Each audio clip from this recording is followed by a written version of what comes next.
For the first time in my life, I was face to face with the kind of money that could change everything. I was kneeling inside a dry, quiet bush beside the Ikorodu road, with my heart beating so loud I thought the leaves could feel it. In front of me was a big black travel bag, half covered with dry leaves and nylon. The zip was open. Neat bundles of cash stared back at me. Fresh notes. Bricks and bricks of money. It did not even look real. It looked like the kind of money you only see in movies or on the news when they are talking about politicians.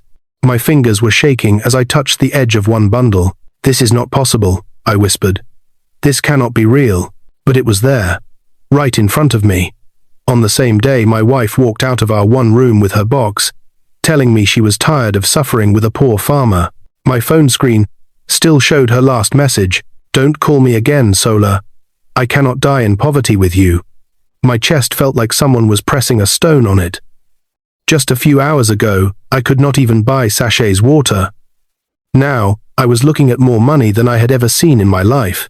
A voice came from the other side of the bush. Rough, angry. "Guy, the bag is supposed to be here. Are you sure you kept it here?" Another voice answered, closer this time. "Yes, I'm sure. Look at that small palm tree." I marked it. The bag can't just disappear. My blood ran cold. Kidnappers. I had heard their story on the radio only that morning. A child taken from a rich home in Lekki. Ransom collected. Money dropped somewhere along this very express. The whole Lagos was talking about it. Now I was kneeling in the same bush, staring at their ransom money. Torchlight beams cut across the leaves above me. Footsteps crushed dry branches. The men were coming into the bush. I could hear one of them loading a gun, metal clicking softly. If they find me here with this bag, they will not even ask questions. I will be dead. I pressed my body closer to the ground, my fingers still on the money, my heart fighting between fear and something that felt like hope. For the first time in my life, I was face to face with the kind of money that could change everything. Then one of the men shouted, very close now, "Who is inside there? Come out before I shoot." The light landed just a few steps away from me. My name is Sola, and before that moment in the bush, I was just a poor farmer trying to survive on the edge of Lagos. If you want to know how I ended up hiding beside kidnappers' money on the same day my wife abandoned me for being poor, we have to go back to how that day started. That morning, my eyes opened before my alarm. The room was hot and stuffy. The fan had stopped in the middle of the night when NEPA took light.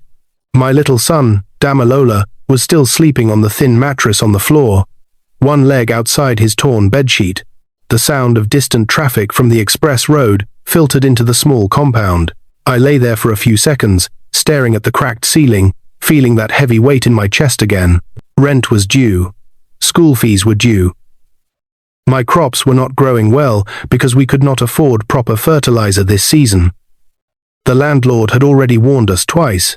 I stood up quietly so I would not wake my son, and reached for the small plastic bowl where we kept our remaining money. I turned it over.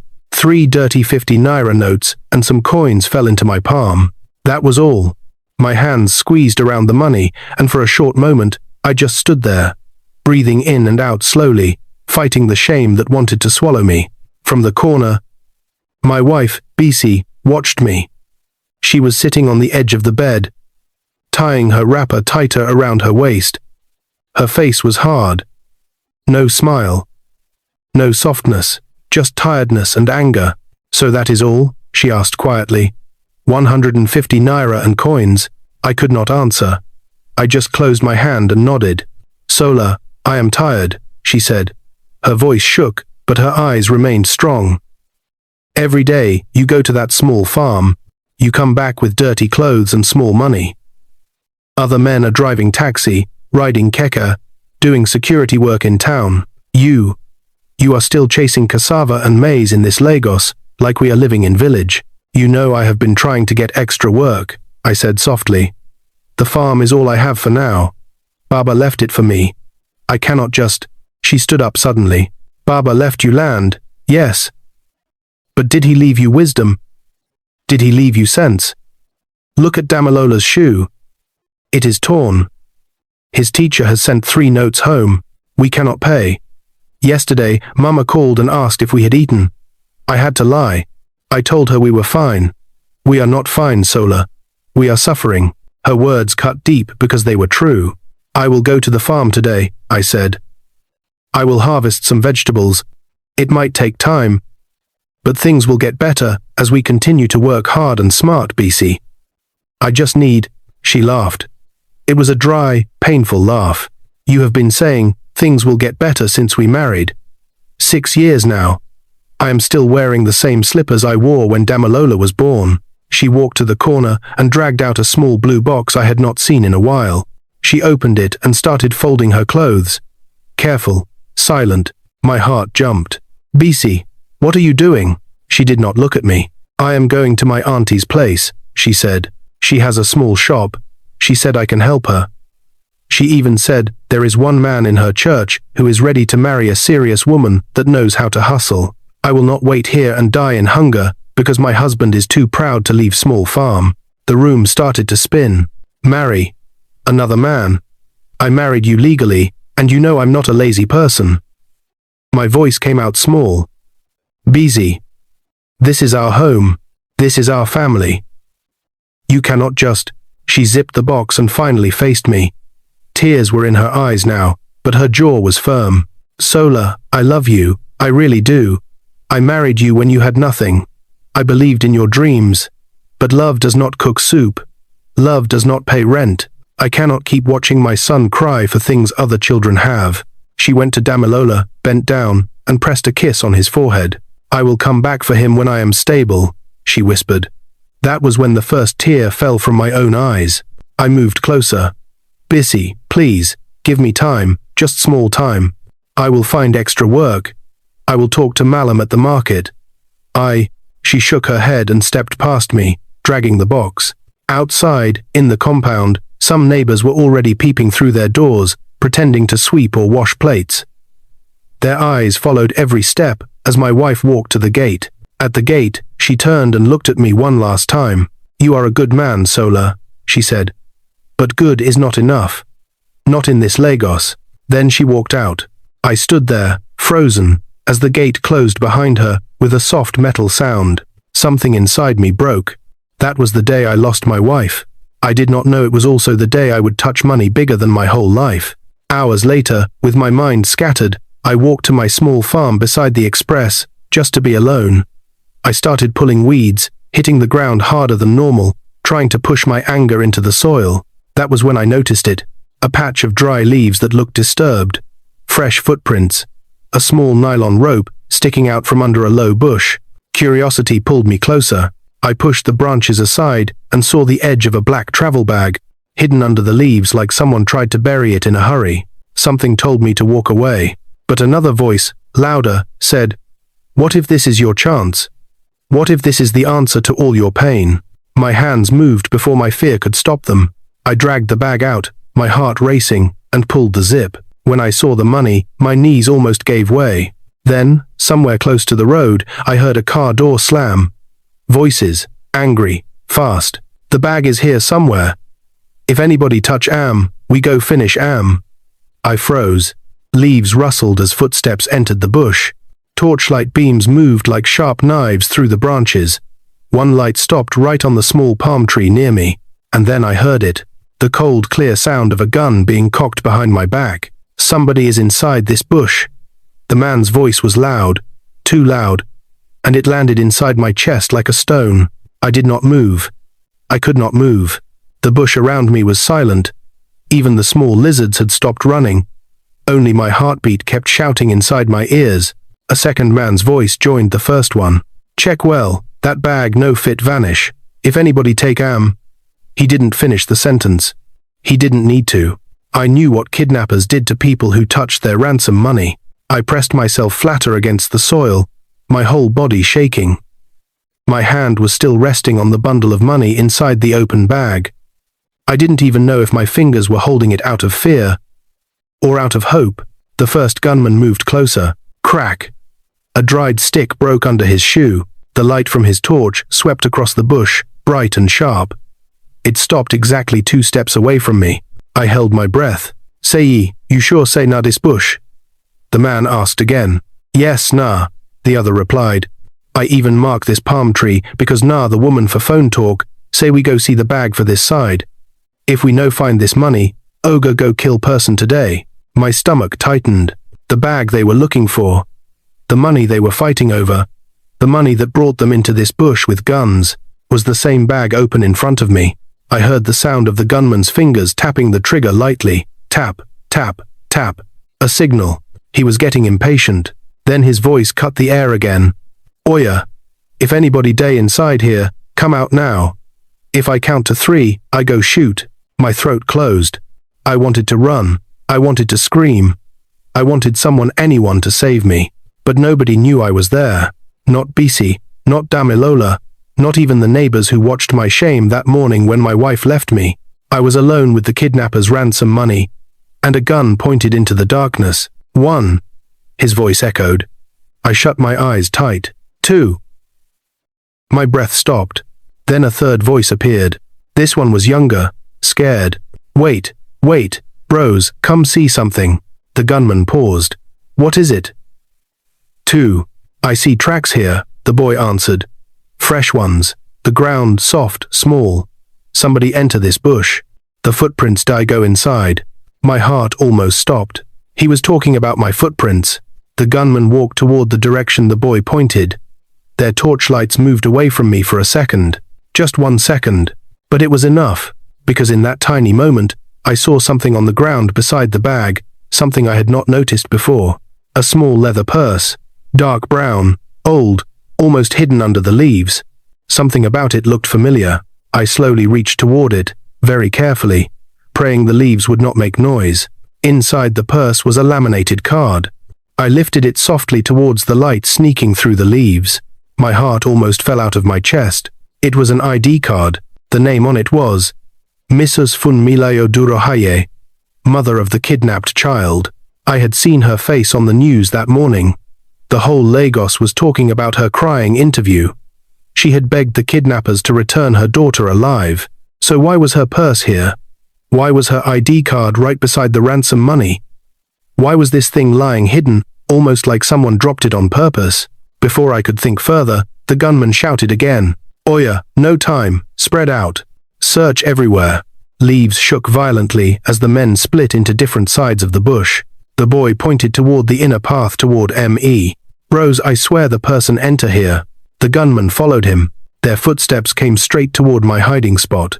1 step, 2 steps, 3 steps. Just then, a loud siren sounded from the express road. Police. The gunman hissed loudly. Everybody pull back. No noise. Enter motor. Move.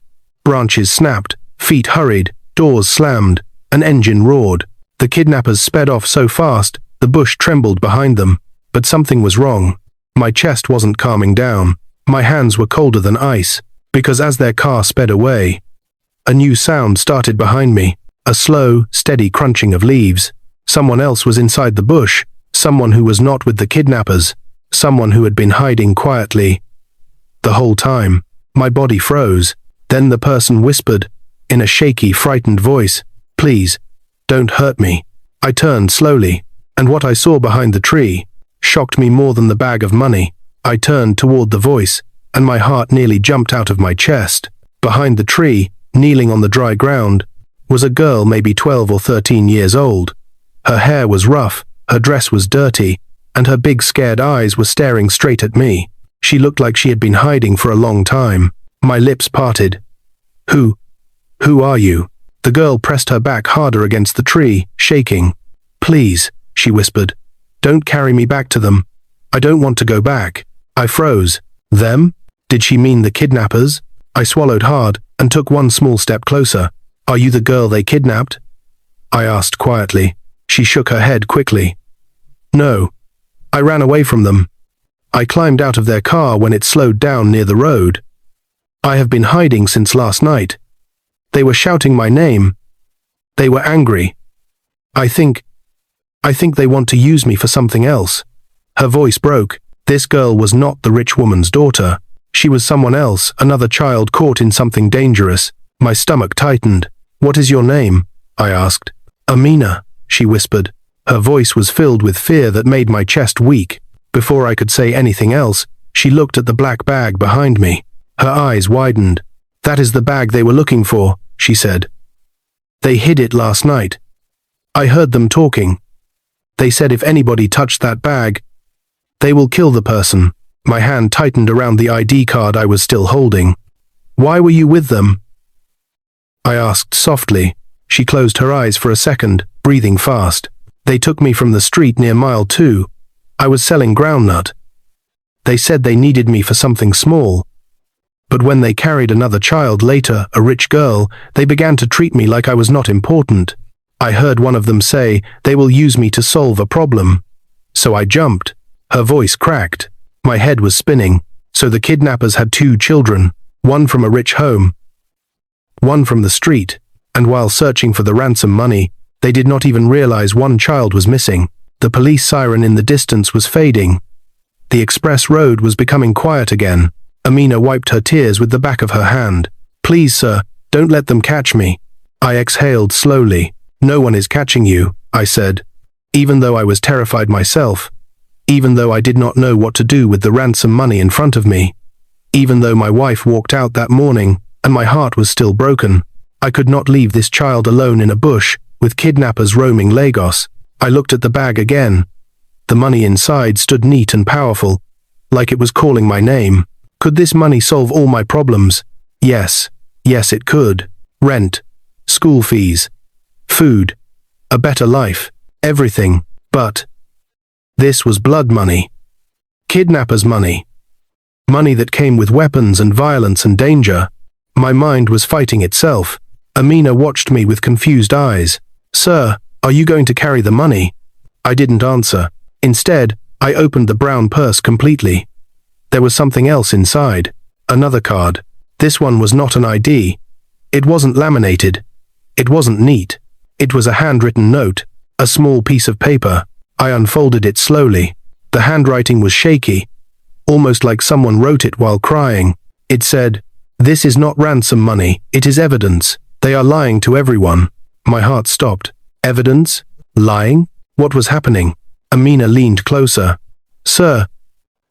Before I could answer, a loud snap came from the other side of the bush. I jumped. Amina gasped. Then we both heard it clearly. Footsteps. Slow, steady, coming straight toward us. Not running, not panicking, walking calmly, like someone who already knew exactly where we were hiding. Amina grabbed my arm tightly. Her whole body was shaking. "We are dead," she whispered.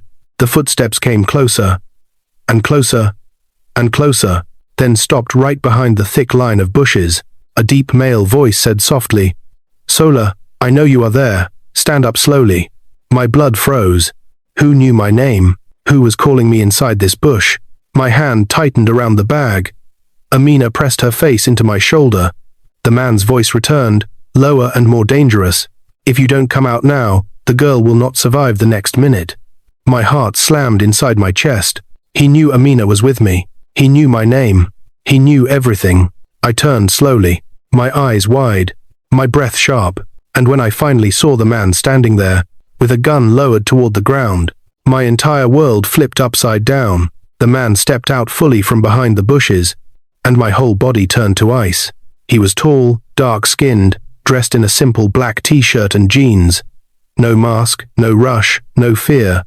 Just calm eyes watching me, like he had been studying me for a very long time. Amina hid behind my arm, whispering, "Sir, please don't let him take me." The man lifted his hand slowly. "I am not here to hurt you," he said. "But Sola, you need to listen to me carefully." My heart jumped again. "How do you know my name?" I asked. He sighed. "Because I have been following you for months. Your father wanted it that way." I froze. "My father?" The man nodded. "Before he died, he told me something that was supposed to reach you, something very important. But the people involved, they are dangerous. They tried to bury the truth." I shook my head. "What truth? What are you talking about?" He pointed to the bag of money. "That money is not ransom. The real ransom was collected early this morning. What you are looking at is evidence your father collected before he died, evidence that proves the kidnapping group is connected to powerful people in Lagos." My mouth went dry. "My father was just a farmer," I whispered. The man stepped closer. No. Sola. Your father pretended to be a simple farmer. But years ago, he worked with a private intelligence team. When he discovered what these men were doing, he hid the documents and told me to protect you. I stared at him, confused and shaking. Amina tugged on my shirt. Sir, I'm scared. I pulled her closer. The man lowered his voice. Those kidnappers you saw, they are not small criminals. They work for someone rich, someone who wants this bag destroyed. If they find you, they will not spare you. I swallowed hard. So what do you want from me? He looked me straight in the eyes. You have two options. Walk away now and pretend you never saw anything. You will live, but you will remain poor, and these people will keep destroying lives. He paused. Or you follow me. You help me bring out the truth. And when everything comes out, everything your father hid from you, his land, his money, his shares will return to you. My chest tightened. You're saying my father left something for me? More than you can ever imagine, he said quietly. But only if you survive. Before I could reply, we heard a sound that made all three of us jump. Car doors slamming shut. Fast footsteps returning to the bush. Angry voices shouting. The kidnappers were back. Amina grabbed my arm tightly. Sir, they came back for the money. They came back for me. The man's face became serious. Sola, he whispered. If they catch you with that bag, you and this girl will not leave this place alive. The footsteps got louder, closer, faster. The man looked me dead in the eyes. Make a choice now. I froze. Amina trembled. The kidnappers were almost inside the clearing. I opened my mouth to speak, and a gunshot cracked through the air. The gunshot echoed through the entire bush. Amina screamed and covered her ears. I dropped flat to the ground, pulling her with me. The man beside us didn't even flinch. He just grabbed my shoulder sharply. Move now, he whispered. They are shooting into the air to scare us out. Another gunshot followed. This one hit a tree close to us, spraying tiny pieces of bark everywhere. The kidnappers were closing in fast. I heard one of them shouting, check everywhere. That bag no fit, just walk Komot. And find that girl. My heart was beating so loudly, it felt like it would jump out of my chest. The man pulled me behind a thick cluster of bushes until we reached a narrow animal track. This way, he said. It leads out behind the express road. If they find us, we are finished. I carried Amina in my arms as we ran through the small path. Dry branches scratched my legs, but I didn't stop. I could still hear the kidnappers searching, arguing, breaking branches as they pushed deeper into the bush. After a few minutes, we reached an empty patch of land behind some abandoned kiosks beside the road. Amina was crying silently into my shoulder. I placed her down gently. You're safe, I whispered, even though I wasn't sure. The man checked the area, then turned to me. We don't have much time, he said. I need you to trust me. I looked at him closely. He didn't look like a liar, but he also didn't look like someone an ordinary farmer should trust. What exactly did my father leave for me? I asked. He took a deep breath. Your father was not only a farmer, he said. He owned land, big land. Land that sits on a place real estate developers have been fighting over for years. I blinked. Land? My father's land is just small soil and cassava. No, he replied firmly. That is only what they allowed you to see. The real land, your father's real property, is worth billions. Developers have been trying to claim it since he died. If you die today, they will finally succeed. My mouth went dry. So, someone wants me gone? Yes, he said. And the kidnappers you saw are part of the same group. They use children to distract the police while they move money and documents. Your father discovered their secret. That's why they silenced him. I felt faint. So my father didn't die from sickness. The man shook his head slowly. He died because he found out too much. Amina tugged my shirt gently. Sir, are they coming back? I looked at her innocent face, so small, so scared, and something inside me changed. I had nothing left. My wife had left. I was broke. My life felt useless. But this child trusted me. And my father had left something behind worth fighting for. The man placed a small flash drive into my hand. This contains everything, he whispered. Your father's evidence. Land documents. Names of the criminals. If you protect this, you protect your future. I closed my fingers around it. Suddenly, car tires screeched loudly behind the old kiosks, doors slammed, voices rose. The kidnappers had found us. Scatter, search everywhere. Bring the bag and the man alive. Amina gasped. The man cursed under his breath. Then he turned to me sharply. Sola, if they get this drive, everything is over. Run. Before I could move, a shadow jumped out from behind the kiosk and grabbed me by the neck. The hand that grabbed my neck was strong and rough. I struggled, trying to pull away, but the kidnapper tightened his grip and dragged me backward. Amina screamed my name. The man who had been guiding us rushed forward, tackling the kidnapper to the ground. Run, Sola. Run, he shouted. But I couldn't leave Amina. She was frozen, shaking, her small hands covering her mouth. 2 more kidnappers appeared from behind the kiosks. One pointed a gun at the man wrestling on the ground. Another moved toward Amina. My heart broke open. I didn't think. I didn't plan. I just ran toward the girl. I grabbed her hand and pushed her behind me. The kidnapper raised his gun. And then, a loud siren exploded into the air. Police cars, 2 of them, speeding straight toward us. The kidnappers panicked. One shouted, "No time. Everybody scatter." They fired a few shots toward the police and ran into the bush. The man fighting beside me stood up quickly, breathing hard. "You're lucky," he said. "Someone must have reported hearing gunshots earlier." The police officers rushed toward us, guns raised, shouting, "Hands up." I lifted my hands slowly. "This child was kidnapped," I said. "Please help her." Amina clung to my leg. "Please don't take him away," she cried. The officers softened when they saw her fear.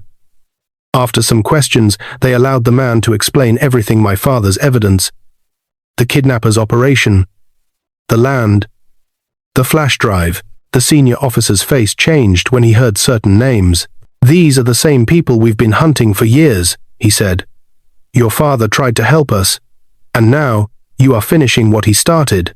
I looked down at the flash drive in my hand. My fingers were still shaking. Hours later, at the police station, the officers played the video files inside it. My father appeared on the screen, alive, serious, speaking into the camera. He talked about the land he owned.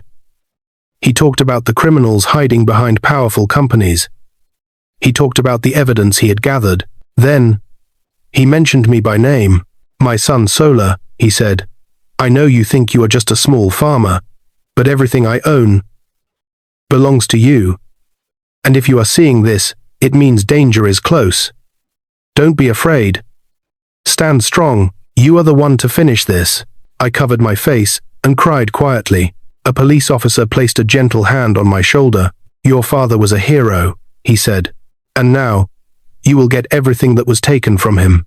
They returned the official documents to me: land worth billions, shares in companies, and compensation for all the years the land had been stolen. Just like that, a poor farmer became a billionaire, not by stealing, not by luck, but by truth. Weeks later, I stood in front of my father's land, now fully mine. Amina ran around happily. She now lived with me under police protection, and I was arranging her schooling. My wife, Bisi, returned one morning crying, saying she made a mistake and wanted to come back. I forgave her, but I didn't return to the life that broke me.